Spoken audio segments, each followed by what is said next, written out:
wonderful people. How are you doing? Welcome to another exciting episode of On This Table. On This Table is a show where we'll bring you issues confronting life and the world at large, and of course bring possible solutions to these life issues. Okay, so this is not just a show that is fun-filled. It is an educative and an informative show. So today we're going to be talking about something really very exciting and quite worrisome. We're going to be talking about domestic violence and its effect on children. And as usual, I'm not going to be talking about this alone. I have a guest in the house. But before I unveil my guest, let's go on this very quick break. I'll be right back. King's Prime TV is a one-stop entertainment website for live sports, news, reality shows, and top-notch Nollywood movies. Log in to our website www.kingsprimetv.com or download our app on any of our iOS devices or your Android phones, any one of them.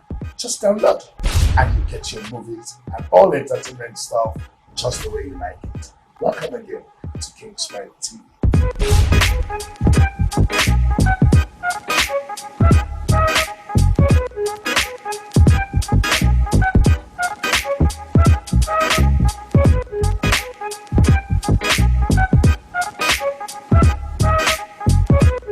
Welcome back. Okay, so my guest is a marriage counselor and he is also a pastor. Well, ladies and gentlemen, let's welcome Pastor Ike Onyekwe. Welcome to the show, sir. Thank you very much. You look so amazing. Thank you very much. All right, so let's go straight to business. Okay. We're talking about domestic violence and its effect on children. First of all, we really need to know. Let's start with what domestic violence is all about.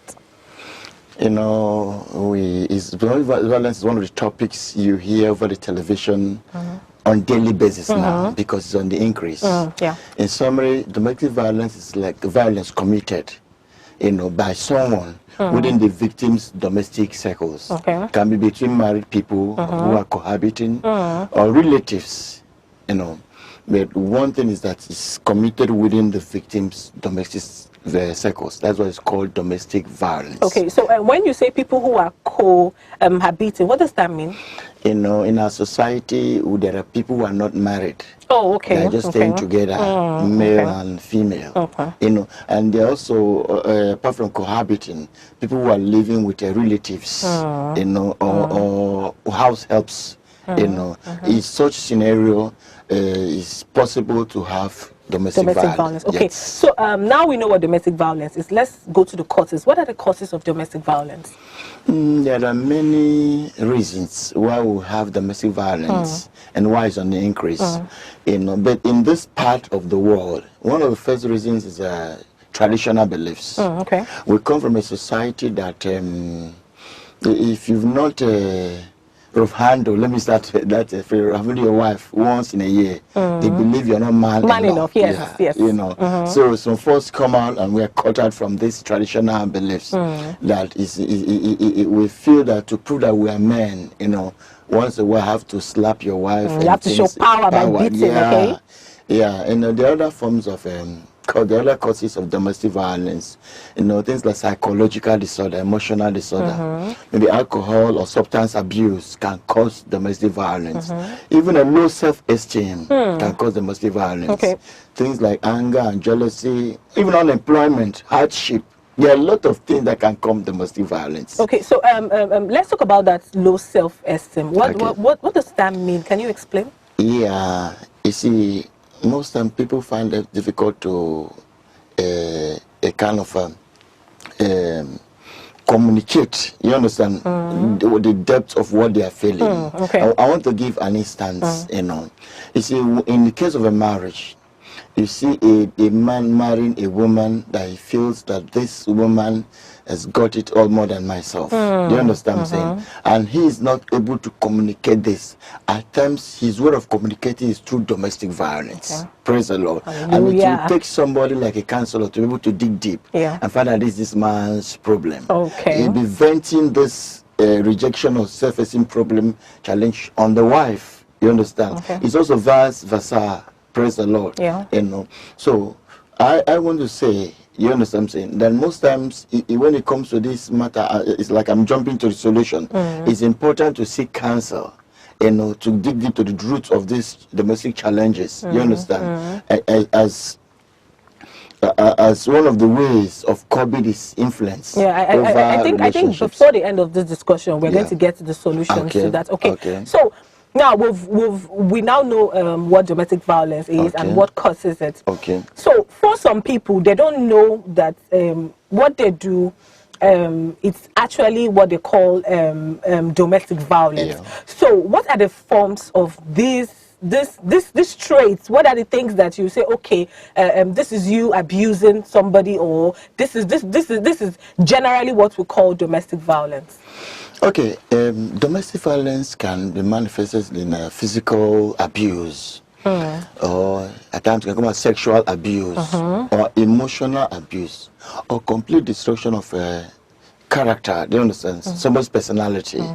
You know, there are some other forms, you know, but I would like to concentrate on this one because these are the ones that you can actually see and talk about, you know, so when you talk about domestic violence. Okay, so you said sexual abuse, physical abuse, emotional abuse, personality, you know, destruction. So for physical abuse, when you slap someone, is that referred to as domestic violence? Definitely. Just a slap? Yes, definitely.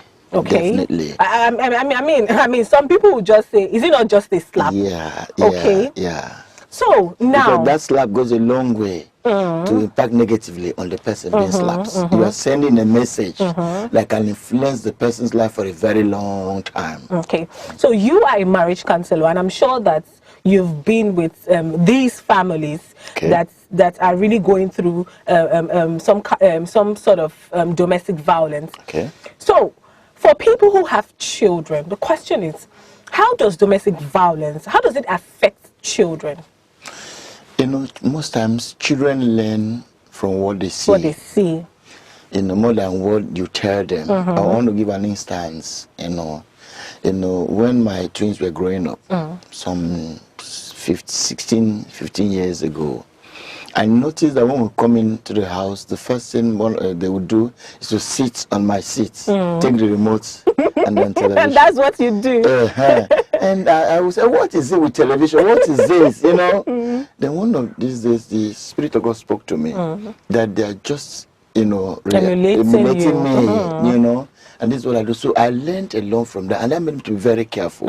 So children, you know, learn from what they see, and what they see impact on them either positively or negatively.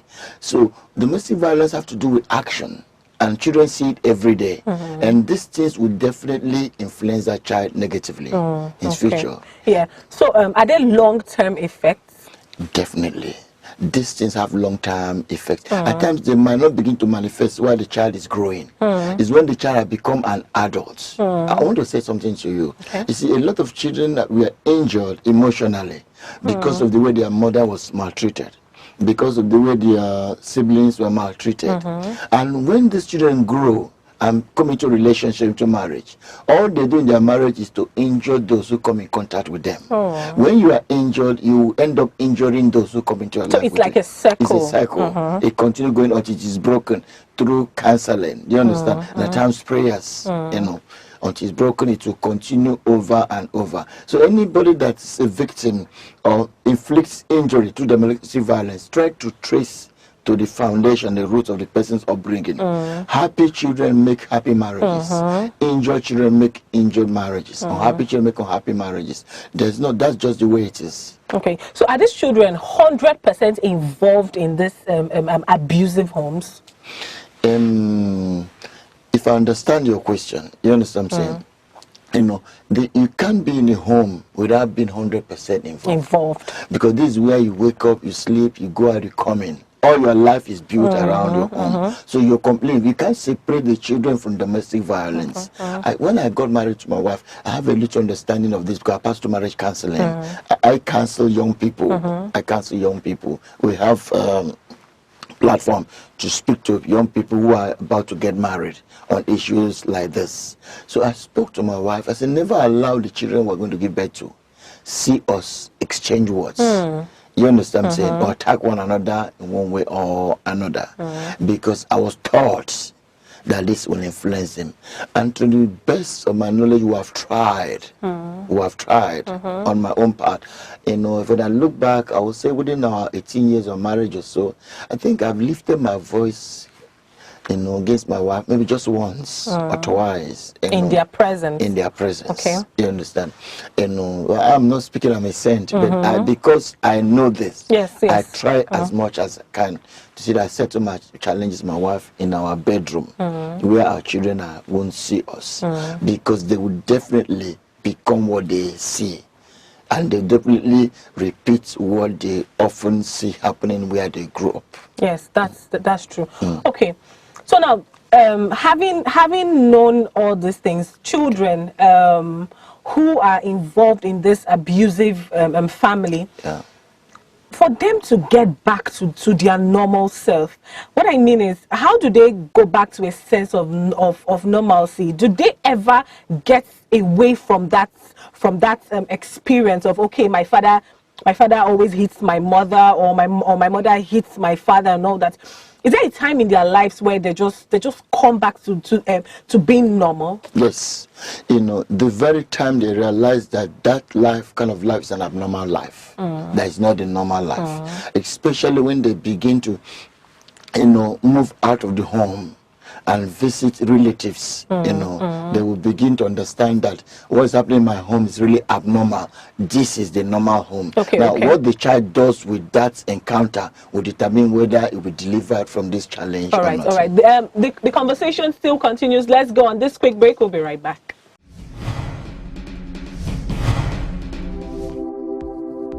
Hi, I'm Tanella, and I'm a mother, a barber, a hairstylist, a model, and I also enjoy doing outdoor activities such as golfing, hunting. I spend a lot of time with my horses outside of the city, as well as when I am in the city, I'm always doing other things like activities with my daughter. And I enjoy watching KINGSPRIMETV because it has so many ways that I can use on my devices. I can use it on my laptop, I can use it on my cell phone, I can use it on my TV, I can use it on the tablet, my daughter can use it while we're driving. It's just so diverse, and I enjoy using it because it inspires me as an Aboriginal person to have that kind of aspect in our culture. KINGSPRIMETV just inspires me. I'm just intrigued. In Africa and beyond, more and more people are finding KINGSPRIMETV a rich hub for entertainment. With a monthly subscription fee as low as 500 Nigerian Naira or 3,000 Naira annually, you too can enjoy seamless world-class HD entertainment that will inform, educate, entertain, and enthrall you. Join us today. Visit www.kingsprimetv.com to enter into a whole new dimension of entertainment. KINGSPRIMETV. Entertainment just the way you like it. Welcome back. So we have been talking about domestic violence and its effect on children, and we have been talking about this, not me alone, with Pastor Ike. Okay, so we're talking about the stage children get to return to being normal, to get away from that experience. Okay, so does it necessarily mean that child has to become an adult to get over that stage, or is there a time frame, I mean a particular point in time where a child realizes that, okay, this thing my daddy has been doing to my mom is not good, or this thing my mommy has been doing to my daddy, it's not good? Yeah, you see, when they start going to school, that is the first step, when they begin to unlearn what they have known in the home. When they begin to be in a church setting, let me give an example, Sunday school, where they learn the Christian virtues and things, and they know that this is wrong, they will begin to ask questions. And once they begin to ask questions, they will begin to know. That's when this child will begin to outgrow what was initially imprinted or tattooed into their emotions. Education has a way of helping out. Children who grow up as illiterates, are more prone to repeat the same violence than those who are educated, because education enlightens, and learning of scriptures Teaching children skill also enlightens. At that point, a child can grow out of domestic violence. A child can take a decision and say, I'm not going to do this when I grow up. And that child will be emotionally and spiritually healed and be free from that. But there's some things that these things talk in their heart, indelible in their emotions until they grow up. And those people will need some form of counseling cases before they can be delivered from the effects of such violence. So as a marriage counselor, before people get married, do you try to ask them, okay, how was the relationship between your father and your mother? Do you try to trace back to know if there's a possibility of or if there's going to be a trace of domestic violence in the person's home? Yes. You see, one of the causes of domestic violence that I didn't mention was family traits. Okay. So this is very important that you dig deep, you know. And when we begin to dig deep, a lot of things come up that the people are not even aware that this is the reason why I do what I do. So we ask this question because they are bound to repeat the same thing their parents did. There are things like, you must say, this is the gene of a person. You understand? You know, when I see your parents, by mere looking at you, I might say this is your father or this is your mother. So also in character building, you know, we tend to take after our parents, those who, you know, who brought us up.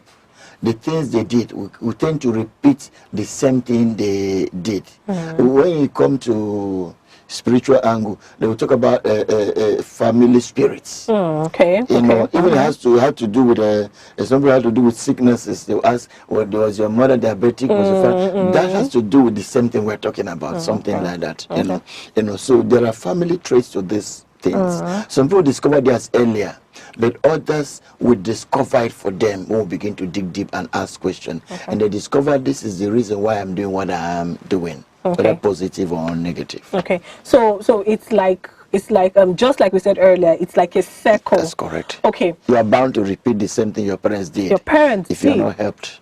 Oh, okay. And the only way to be helped is to consult. Yeah, like I said, education can help you. You know, getting to know Christ can help you. Then counseling can help you.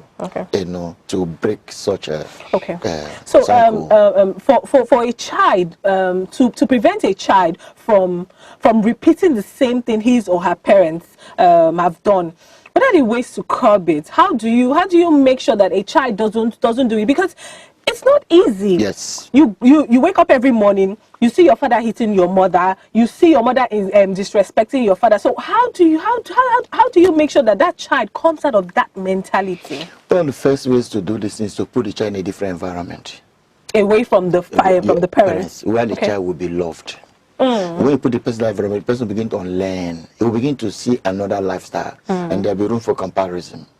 At the end of the day, the child will make a choice. And this is what we do, you know, when these children bring them to a point whereby we love them. You understand what I'm saying? You know, and show them the real part, and they begin to ask questions. In such cases, such children will begin to open up.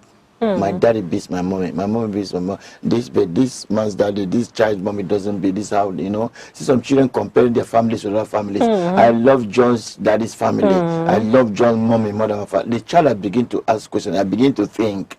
At that point in time, it's good to help the child to make a choice and know that this is not the normal way your parents live. So environment have a way of altering what has been deposited in the child. So environment that the child will be loved. A child can actually be healed. So this child we're talking about now, what is the age bracket?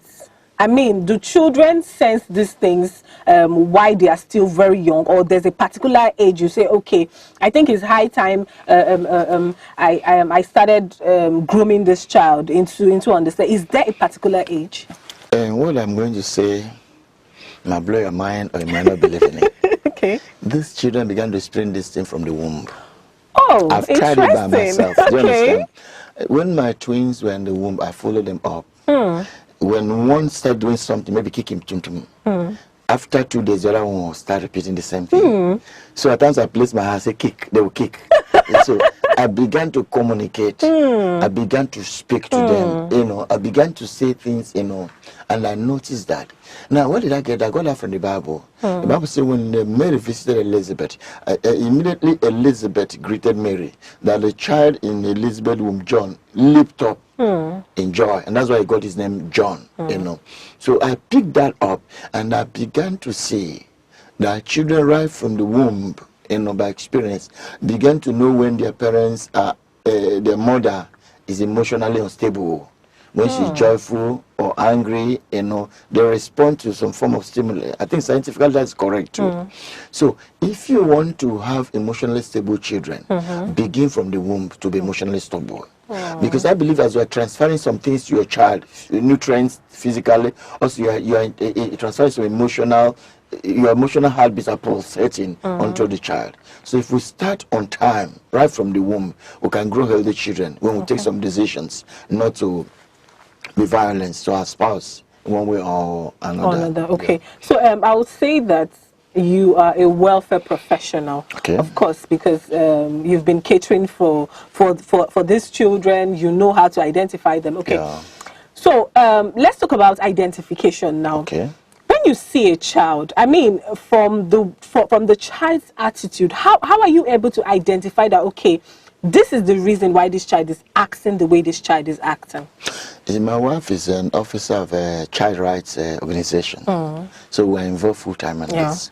One of the things that when you see little children, you see things like low self-esteem. I told you something about happy children. I grew up as a happy child. I played well in sand. I never saw my father for once use derogatory word or hit my mother. I never, in all the 50 years of marriage, more than 50, I never saw. And I think that's one of the things that also influenced me beyond Christ. I never saw that.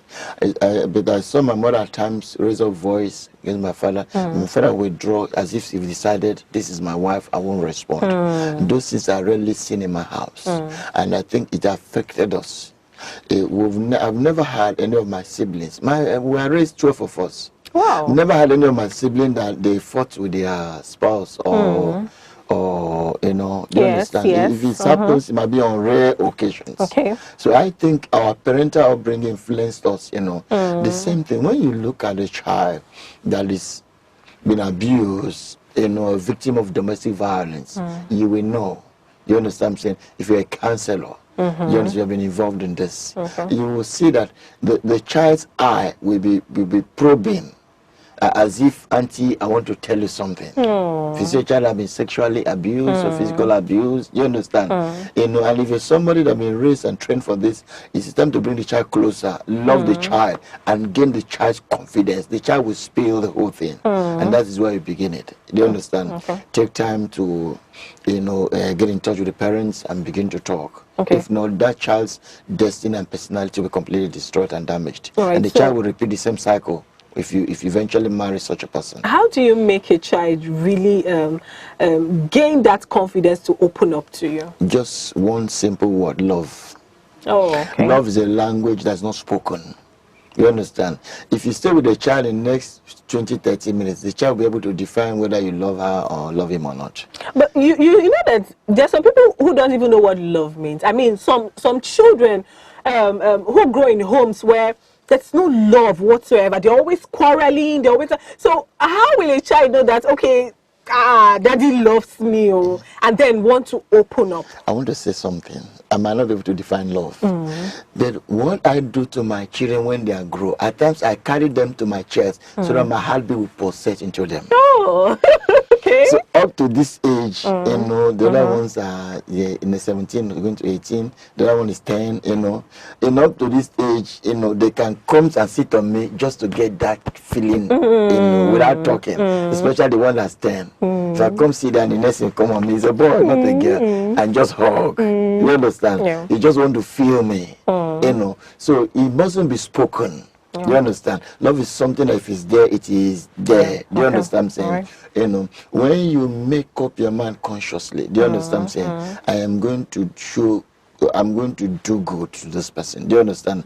This person welfare, this person joy, happiness, everything. I'm going to make sure that as far as in the person's life, do you understand? I will be a conduit for bringing this a love onto the person's Okay, life. so It's a decision you take. okay, wow, I'm really enjoying this conversation. This conversation still continues. Let's go on this quick break. We'll be right back. Kings Prime TV, your one-stop entertainment platform for live sport, news, top-notch Nollywood movies. Please log on to www.kingsprimetv.com or download our app from the Google Play Store or iOS to get entertainment just the way you like it.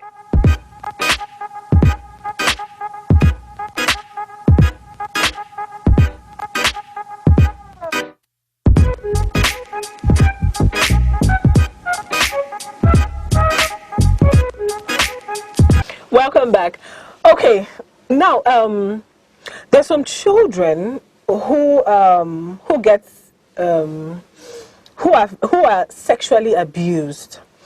Okay, I know of someone who said that she can't open up because she was sexually abused, and then she told her parents, and then her parents didn't take it seriously. Instead, they scolded her. Now, for a child like that, how do you think that child will have that confidence to want to open up to you without being scared that you're going to scold the child, or you're going to make that child feel like it's his or her fault that particular thing happened to her? You see, when it comes to issues of this abuse, when we speak or counsel, we give our personal examples. And even in public, at least we are not shy in giving our personal examples. I once had an experience of an abuse. I think when I was 4. Why I say when I was 4, 5, because I've not started primary school. You understand what I'm saying? This was an elderly person, and then I went straight to tell my mother what happened. When I get close to her, with the look of my face, she turned to me and asked me, "K-boy," because that's what she called me. "What is it?" And I said nothing. I was frightened, but I learned something from that. I learned that when it comes to children, you shouldn't intimidate them, shouldn't harass them, you should speak tenderly to them and make friends out of them, so that if in becoming their friends, they can open up. Because one of the things about children is probing and asking questions, and that is how they become to be your friends. If you don't give them solution to those questions, they will ask somebody out there, and most people they will ask out there will tell them to cover up and not to open up because of societal stigmatization. So it's important to encourage children to understand that they will speak out, make friends out of your children. Once they trust you, they can keep their secret, and you are telling the truth, they will open up and be able to cop this thing and nip it in the bud while it is still at tender stages of development. Okay, so how do we manage domestic violence?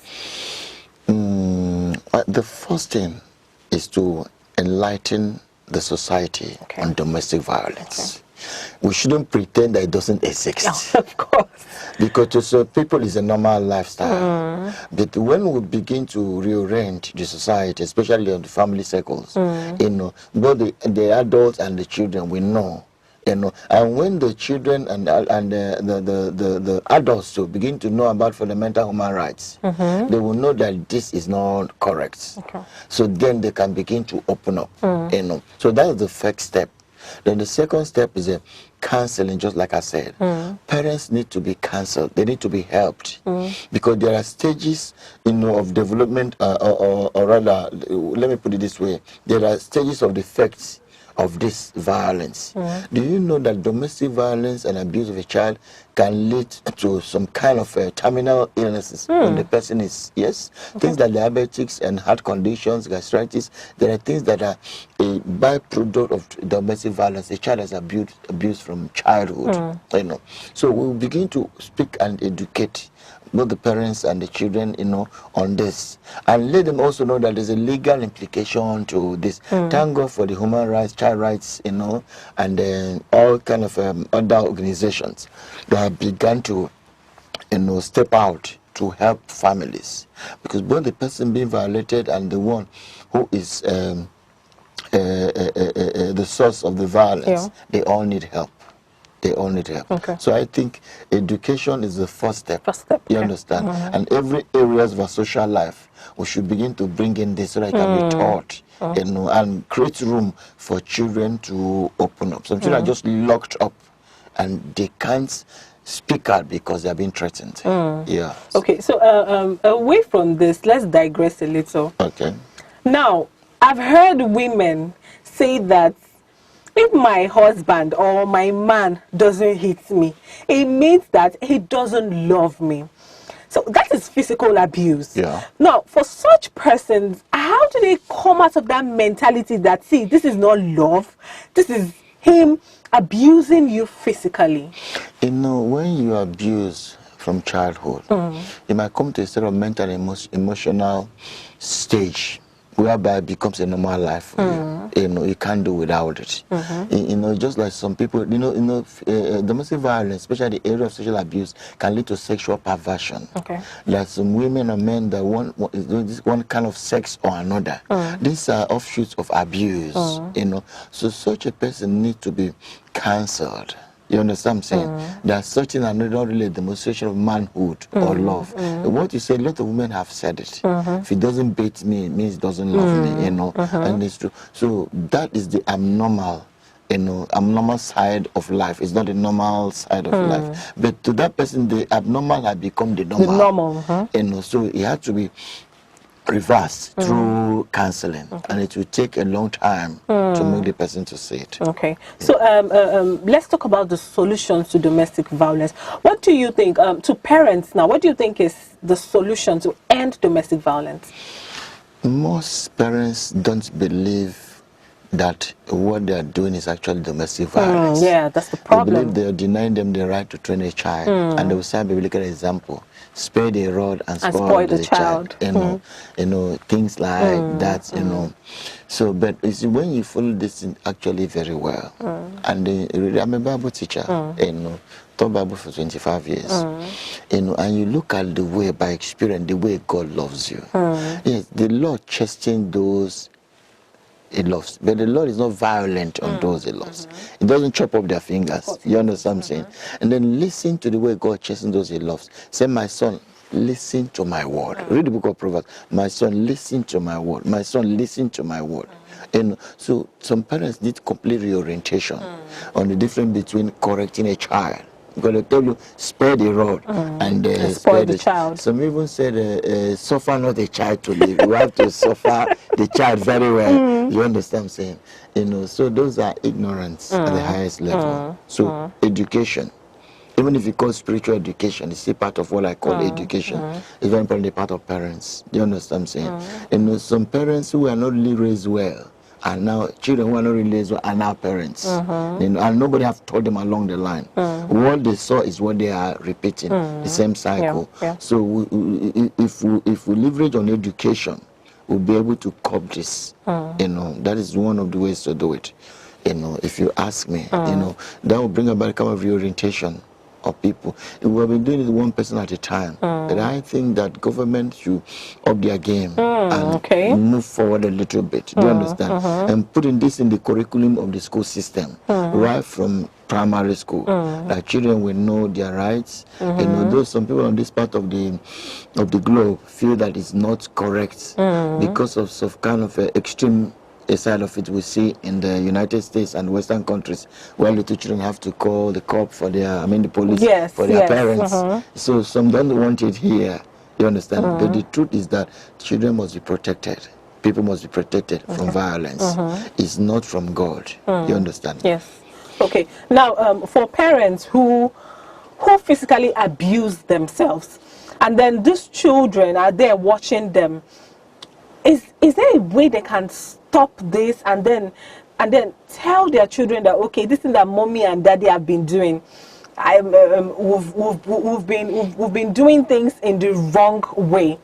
So how do you, for those parents, how do they now tell their children that, how do they convince their children that, okay, we have been doing things wrongly? You know that a typical African parent does not accept that he or she is wrong. Yeah. So, And does not believe in apologizing to a of child. course. So, what is the solution now to that kind of problem? Let me start this way. If parents are involved in alcohol or substance abuse, it's difficult for them to stop domestic violence. Okay. So you have to get to the root cause of the domestic violence and deal with it. There's an adage that says that there is no smoke without fire. That fire, of course. So when you begin to deal with the symptoms, you understand? Because actually domestic violence is a symptom of an internal, inner problem. You understand what I'm saying? So the person is just venting this on somebody else. Okay. If you ask me, I would say the person is trying to say, I need help. Something's wrong with me. So when you, I want to just give an example of what I'm just trying to say. Okay. Like in counseling, when a woman normally shout at the husband, maybe you come in and your wife is saying, where do you come from? It's 10 p.m. Hey. And then you slap her. You have missed it. Okay. Actually, that's the language of some women. While she's shouting, is she saying, prove to me that you love me. Prove to me that you're not coming from the home of a side chick. You understand what I'm saying? Okay. So what you have to do is to bring her and hug her and say, darling, it's okay, it's okay. So I should keep on shouting and shouting more. You see, once you do that, you are proven you are still my number one. But most men who don't understand will slap, and beyond reasonable doubt, you have proved that you don't love her. You see the reaction. It's the same way we apply this to domestic violence and to children. So first of all, the parents have to be reoriented. They have to be helped. You know, spiritually we said, if any man be in Christ, is a new creature. Do you understand? There'll be a kind of a time of turnaround whereby when they come to realization that we'll be getting it wrong. Do you understand? Because somebody have to just open your eyes to know I've been getting it wrong. Because this is what I saw my parents do. What's wrong in it? And when you come to realization, this is the time to call the members of the family, because it's a violence done within the family circles. Do you understand? And tell them we have been doing it wrong before. Now we want to get it right. That is the sure foundation for a new beginning. And it has worked for most families. Okay. When the man or the woman turns around. All right. So now, for parents out there, they need to know that this is so wrong. Okay. So let's talk about the long-term risk involved in this. I think if we talk about this long-term risk, it will help reduce this. I mean, it will help them know that, okay, if we keep doing this, this is what's going to happen to the child, or this is the lifespan of the child is going to be threatened by this. So let's talk about the long-term risk. Yeah, I mentioned a little bit about long-term risk when I mentioned about some terminal illnesses like diabetes, stroke, high blood pressure. When you check, much percentage of such sickness come from children who are abused from childhood. And then there's a risk of the perennial depression. Do you understand? Even there are some that end up in suicide tendencies. I've counseled children who at 18 would lock themselves, I'm going to kill myself, because they were victims of domestic violence. You understand? These are the long-term effects. Some can live a life of total low self-esteem, or a life of sexual abuse, prostitution. You know, when you get these people together and speak to them, you see that the foundation of what they are doing was stemmed up from violence, domestic violence. You know, and then when you look at the money that government spend and trying to handle the things, it is better to go from the foundation. From the foundation, yes. You understand what I'm saying? And begin to do something before it becomes a tree that brings forth its fruits. And most times what the society do is to try to handle the symptoms, not knowing the cause. But we have decided it's important to dig deep into the cause. Because when you deal with the cause, the symptoms will disappear. Just like somebody that you have malaria and you're being treated for high fever, being treated for headache and for nausea and weaknesses. Those things can't stop malaria. But once you deal with the malaria, all the symptoms will go. You know, so this affects marital what do you call it? Divorce. Most times, the high rate of divorce cases can be traced to domestic violence. You understand? Yeah, of course. Yeah. Because when the child grows and feels that I can't stay, I pull out. You understand what I'm saying? You know, so children that have a happy upbringing always make a happy home, and those that have a difficult upbringing always make an unhappy home. I've seen that by experience. All right. So, what is your advice to parents? My advice to parents is I'll start with those who are yet to become parents. Okay. You know, for everything in life to get it done well, you must learn it. Of course. I went to school. I learned my profession, learned my vocation. Excuse me, even as a minister of the gospel, I learned it, you know. Now, some people don't believe that you have to learn how to marry. Or you have to learn how to relate with people. No, we have marriage training school for young people, whereby we teach them. We bring people who have been married for many years to come and teach and train them. And these are part of the things we'll bring, you know. So one of the solutions is for people to learn, teach people. Make sure there are, even if it's informal settings, that people can learn. Remember that during the time of some of our fathers, you know, especially if you are from the Efik Ibibio area, that's what they call fattening room, where they keep women to learn how to be wives. And you see that such marriages, even if a man marries 6, 7 women, you know, most time they don't have these challenges that we have today. Now, I'm not an advocate of such thing, you know, but they take time to train young women on how to live with their husband. So we must train people how to relate with one another. Okay. Do you understand? If not, our correctional center will be filled to capacity, you know, and we will have no solution to the people. So that's my earnest suggestion. Okay. And those who are already involved in domestic violence, caught up in the web, and don't know what to do, seek for counseling.